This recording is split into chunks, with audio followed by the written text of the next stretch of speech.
Bismillahirrahmanirrahim. Assalamualaikum warahmatullahi wabarakatuh. Hello my friends, welcome back to me. My name is Ainul Lestari. In here I would like to presentations about 7 type of meaning. Okay. Last week the tutorials about semantic. So semantic is one of the branches of pure linguistic. Is simply defined as the study of meaning in language. Before going any further, first thing that you have to know is the word meaning itself, which become the focus of this study. Okay, this is a table of contents. First one, conceptual meaning. Second one, connotative meaning, socio-stylistic meaning, affective meaning, reflective meaning, collocative meaning, and semantic meaning. Okay, let's start. First one, conceptual meaning. The conceptual meaning of the word never changes. Example, English is language, apple is fruits. Jadi maksudnya di sini makna konseptual itu adalah dari kata tersebut tidak pernah berubah. Misalnya bahasa Inggris adalah bahasa dan apel adalah buah. Jadi dapat kita ketahui bahwa pada makna konseptual ini lebih mengacu pada arti kamus yang menunjukkan konsep. Nah, dalam membaca kita dapat menemukan banyak kata yang berbeda memiliki makna konseptual yang sama. Misalnya ambil saja example-nya itu misalnya English adalah bahasa dan apel itu adalah buah.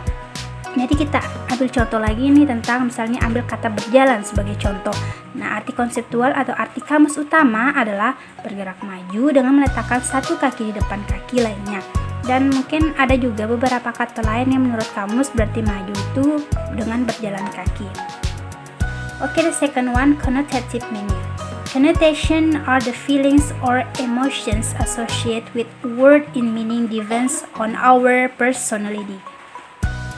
Jadi maksudnya di sini bahwa makna konotasi itu adalah perasaan atau emosi yang terkait dengan sebuah kata yang maknanya tergantung pada mungkin kepribadian dari orang tersebut.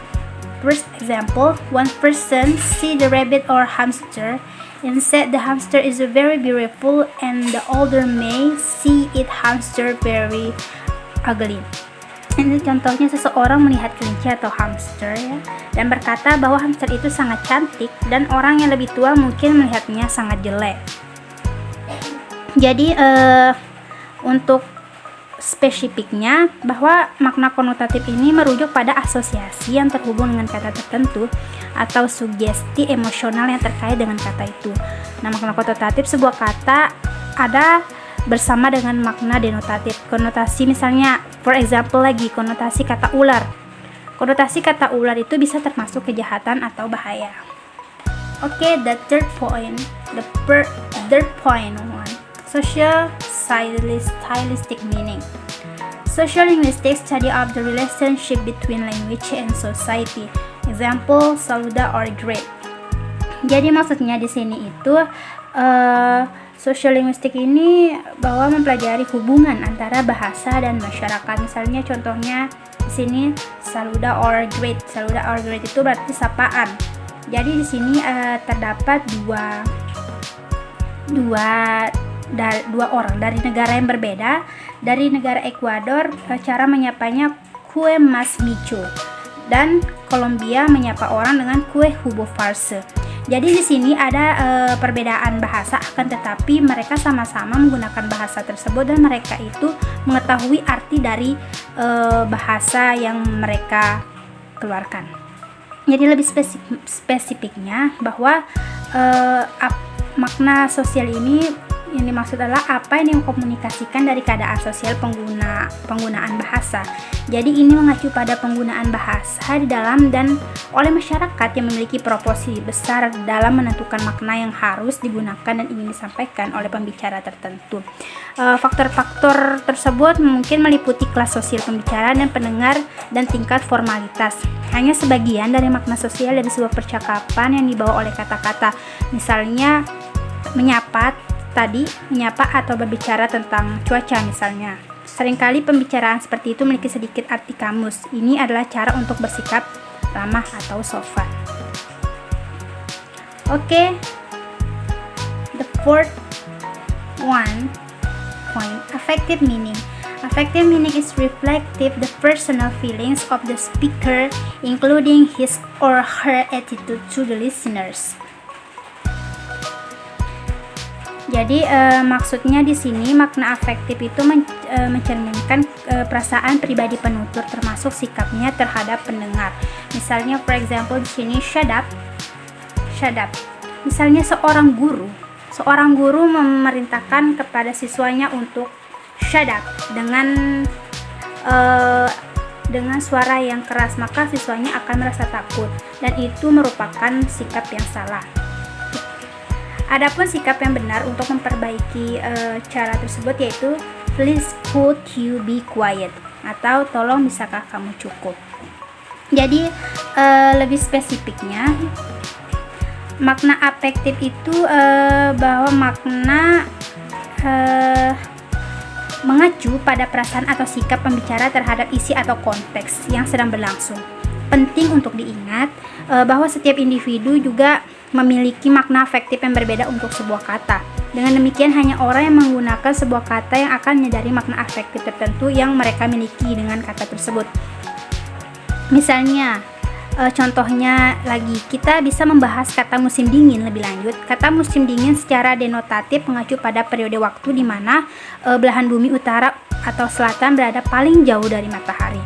Nah, penggunaan tekanan dari intonasi yang berbeda juga memberikan kontras yang mencolok dalam perasaan dan sikap yang dikomunikasikan melalui ucapan, seperti yang sudah saya sampaikan tadi. Okay, next. The fifth one, reflective meaning arises in case of multiple conceptual meaning. Jadi maksudnya di sini makna yang direfleksikan muncul jika terdapat beberapa makna konseptual. Misalnya di sini, for example, perhaps a more everyday example of reflective meaning is intercourse, which by reason of its frequent collocations with sexual tends now to be avoided in other contexts. Example, intercourse communications. Maksudnya di sini mungkin contoh yang lebih sehari-hari dari makna yang direfleksikan adalah sebelumnya misalnya persetubuhan ya, yang karena seringnya kolokasi dengan seksual sekarang cenderung menjadi avoid dalam konteks lain, misalnya komunikasi persetubuhan. Mungkin lebih spesifiknya untuk makna yang direfleksikan itu adalah apa yang dikomunikasikan melalui asosiasi dengan pengertian lain dari ekspresi yang sama, dan ini mengacu pada istilah-istilah yang memiliki lebih dari satu permukaan makna pada saat yang sama, sehingga ada semacam ambigu. Oke, lanjut. 6.1 Collocative meaning. It is the association of word that occurs in the some linguistic context.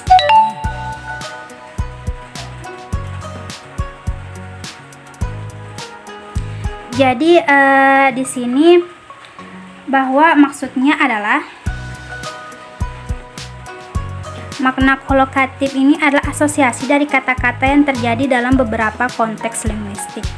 Maksudnya bahwa kata-kata ini sudah ada sejak dulu-dulu dan tidak bisa dibagi-bagi dan tidak bisa diubah. Misalnya, for example, handsome itu identik dengan kata boy, man, male, misalnya handsome boy, handsome man. Begitupun dengan kata pretty or beautiful. Pretty or beautiful itu identik dengan woman, pretty girl, beautiful woman, and female. Jadi maksudnya lebih spesifik di sini bahwa makna kolokatif itu adalah apa yang dikomunikasikan melalui asosiasi dengan kata-kata yang cenderung terjadi di lingkungan kata lain.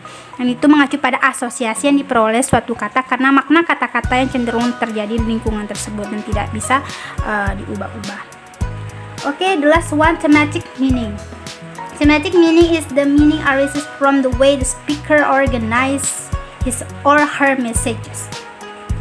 Nah, jadi maksudnya di sini adalah apakah makna muncul dari cara pembicara mengatur pesannya. Misalnya, for example, di sini ada kalimat active voice dan passive voice. Nah, active voice itu, ingat bahwa active voice itu fokus on subject, berfokus pada subjek. Misalnya, for example, Nurul buys red car. Nah, dan itu adalah bentuk kalimat aktifnya. Dan apabila diubah ke kalimat pasif, jadi red car bought by Nurul.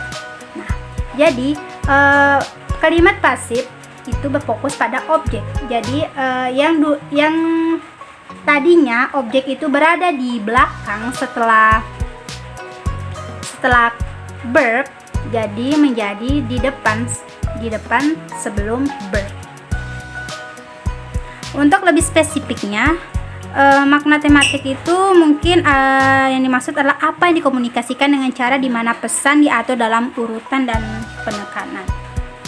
Oke, sekian dari saya. Mungkin lebih kurangnya saya mohon maaf. Itulah tadi 7 dari tipe dari meaning. Mungkin sekian. Wassalamualaikum warahmatullahi wabarakatuh. See you.